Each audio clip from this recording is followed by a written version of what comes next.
Hi, and welcome to our visit to Nymans House and Gardens, a National Trust property in the south of England. Nymans is 32 miles south of London in the county of West Sussex. Your nearest railway stations will be Crawley, Balcombe and Haywards Heath. All are roughly 5 miles from Nymans, and a bus service runs from Crawley and stops nearby.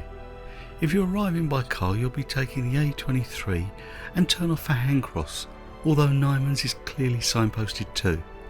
I'll supply the postcode and what 3 words identify in the description below. There is plenty of parking, but as of mid-2023, no EV charging points. Our visit will take you through the various aspects of the garden and a look at the house. As always, I'll pack in as much information as I can. So without further ado, let's take a look.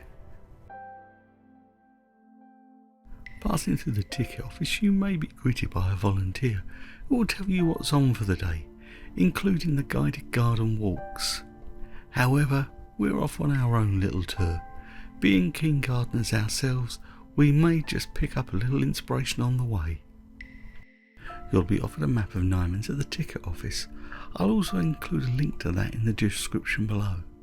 The first section we'll encounter is the Pinetum, and I'll start to tell the story of Nymans to help understand how these gardens came into being.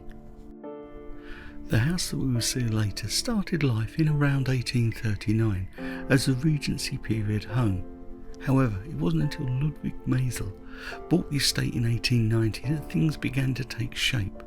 Ludwig was a German Jewish emigre who set up a successful stockbroking business in London, and he and his wife Anna wanted a country estate to assist them into integrating into English society. Ludwig and his trusted head gardener James Coomber started by planting the arboretum the year he moved in.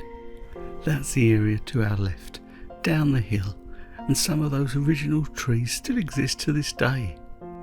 We have now entered Lime Avenue, where you can catch some stunning views of the Arboretum and the Sussex Weald beyond.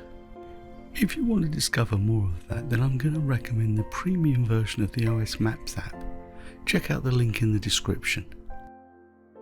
Now, our first look at the house, and if you think that doesn't look very Regency period, well, there's a story here.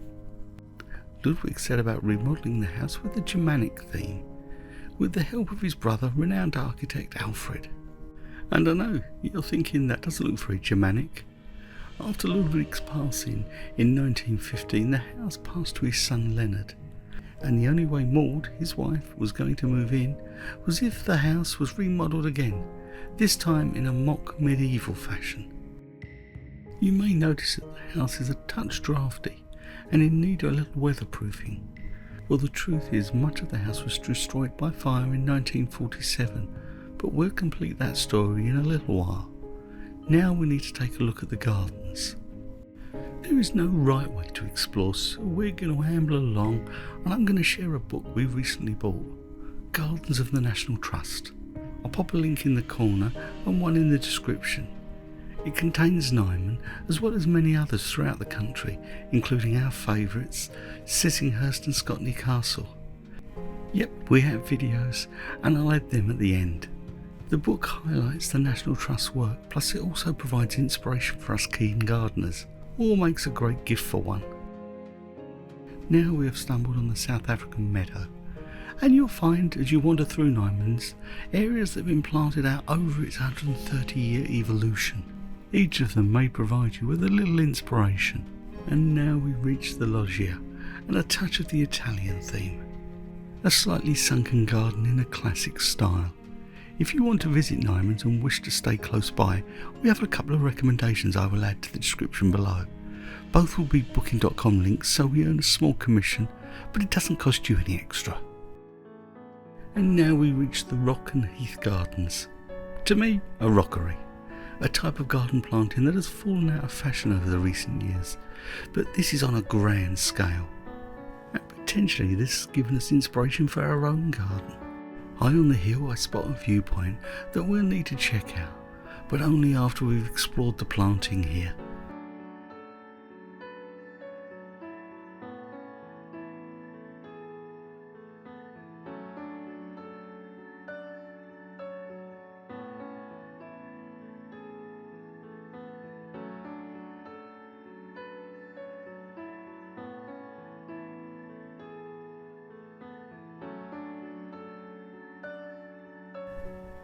I hope you like what we put together here. If you have, then please give us a like, it really helps. And why not subscribe and hit that notification bell so you don't miss any of our future travels. Now let's take a look from that viewpoint. As you would guess, it gives you great views over the main lawn and the Loggia Gardens, plus other places you may want to seek out.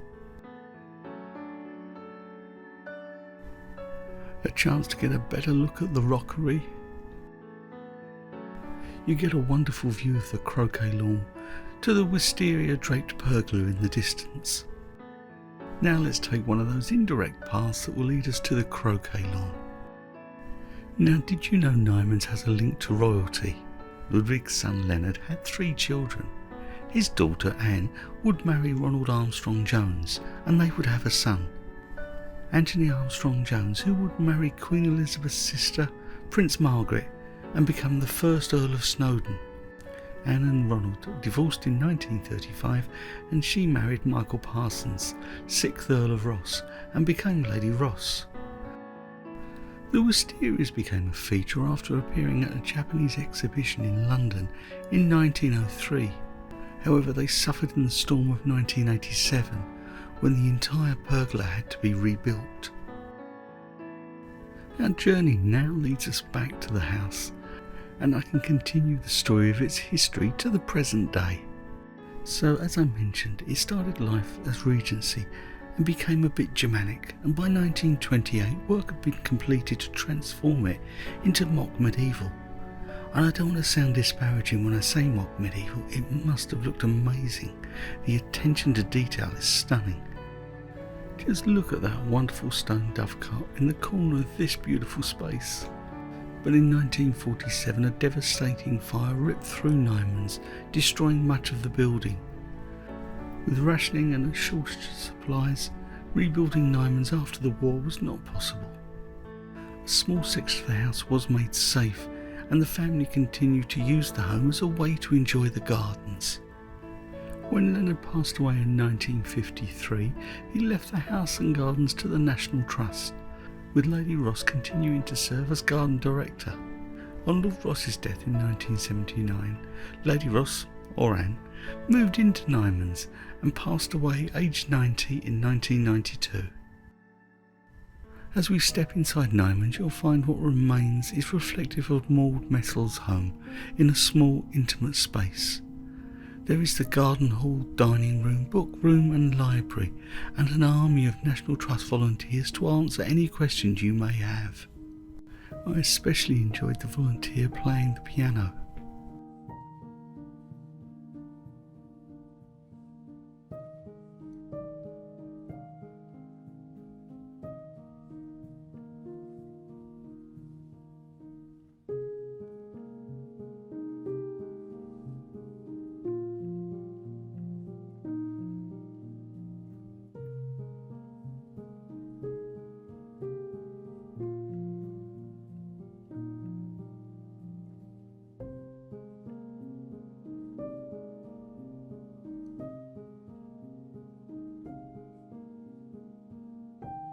As we step out into the light, we have more of Nymans Gardens to explore. I mentioned earlier there was a book on the gardens of the National Trust. Well, there's one dedicated to Nymans too. Again, I'll add a link in the corner as well as one in the description. And we have now entered the walled garden. And at the centre, a beautiful little water feature. Once again, inspiration for our garden, but it may just look a little out of place.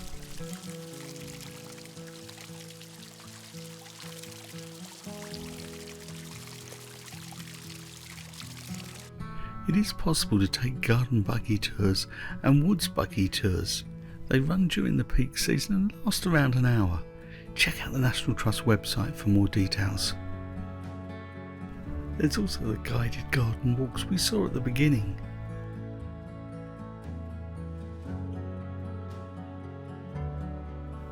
As we leave the walled garden, it's just a short walk to the rose garden. And a quick word about seasonality. We were lucky to see the wisteria in bloom, but that means we are too early for the roses. but it's still a lovely place to explore.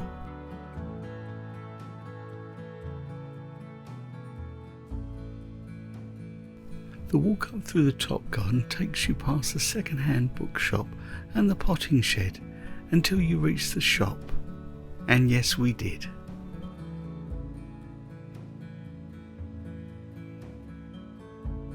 So now it's time to say adieu. Thanks so much for watching, and don't forget we have little more from our National Trust visits for you to enjoy.